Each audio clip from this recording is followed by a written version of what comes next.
Open your kitchen drawer and chances are you'll find more than just one knife. There's the big one you use for chopping, a smaller one for peeling, maybe a serrated one for bread, and a few others you're not entirely sure how to use. At first glance, it can feel excessive. After all, a knife is just a blade with a handle, right? But the truth is, every knife has a purpose. And the reason there are so many types isn't random. It's the result of centuries of human problem-solving, craftsmanship, and cultural influence. In this video, we're going to explore why are there so many types of knives, why it comes in so many shapes and sizes, how each design solves a specific problem, and why having the right knife can completely change the way you cook, work, or even survive in the wild. Let's get into it, right here, on History of Simple Things.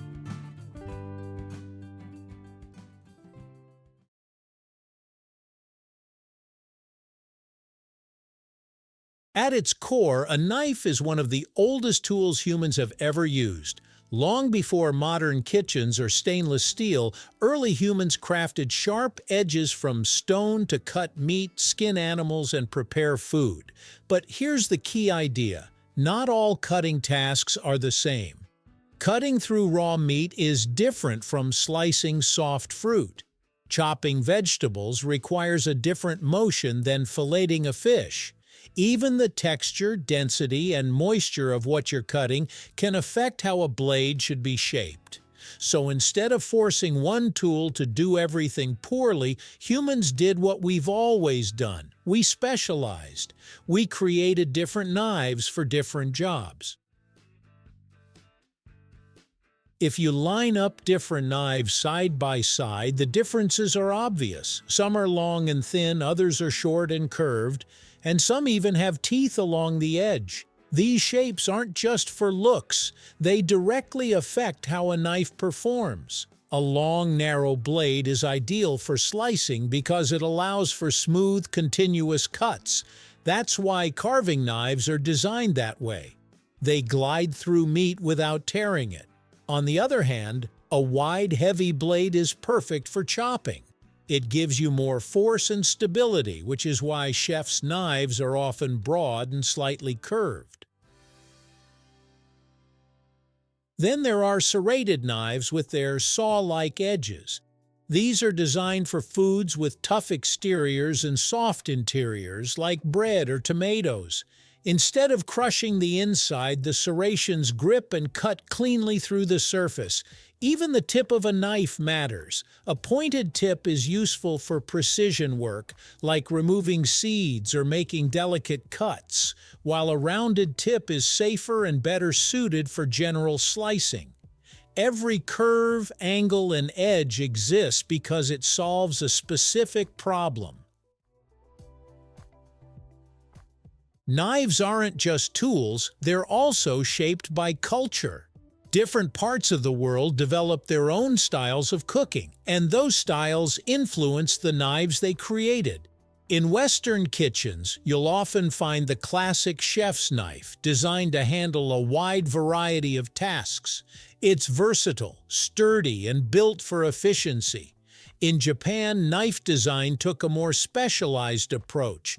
Japanese knives are often thinner and sharper, designed for precision and clean cuts.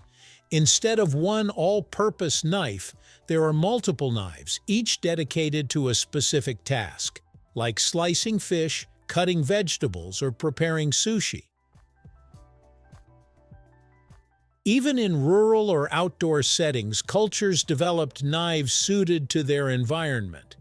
Hunting knives, for example, are designed for skinning and processing animals, while survival knives are built to handle everything from cutting rope to chopping wood. So the variety of knives we see today is partly a reflection of how different cultures approached food, work, and survival. Another reason there are so many types of knives comes down to materials. Early knives were made from stone, bone, or bronze. As technology advanced, iron and steel became the standard. allowing for stronger, sharper, and more durable blades. Today, knives are made from a wide range of materials, including stainless steel, carbon steel, ceramic, and even high-tech alloys. Each material has its own strengths and weaknesses. Carbon steel, for example, can get incredibly sharp and holds its edge well, but it can rust if not cared for properly. Stainless steel is more resistant to corrosion, making it easier to maintain, but it may not stay sharp as long. Ceramic knives are extremely sharp and lightweight, but they're also brittle and can chip if used incorrectly. Because different materials behave differently, they influence how knives are designed and what they're best used for.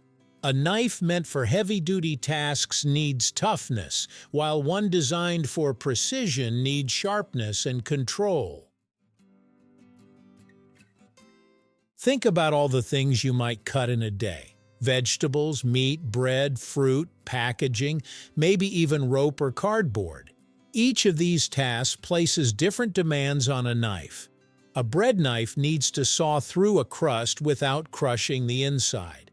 A boning knife needs to be flexible enough to move around bones. A paring knife needs to be small and precise for delicate work. Trying to use one knife for all of these tasks is possible, but it's not efficient. It's like trying to use a single screwdriver for every type of screw. You might get the job done, but it won't be easy. So over time, people created knives that excel at specific tasks. The result is a wide variety of designs, each optimized for a particular purpose. So why are there so many types of knives? Because cutting isn't just one thing. It's a wide range of tasks, each with its own challenges. Over thousands of years, humans refined the knife into a highly specialized tool, adapting it to different materials, cultures, and needs. And the next time you open your drawer and see all those different blades, you'll know they're not there by accident. Thank you for watching. If you have suggestions for our next video, feel free to share them in the comments below. We'll be sure to give you an acknowledgement for your contribution. Thank you for joining us on this journey through the history of simple things. Don't forget to like, subscribe, and stay tuned for more stories woven through the smallest details.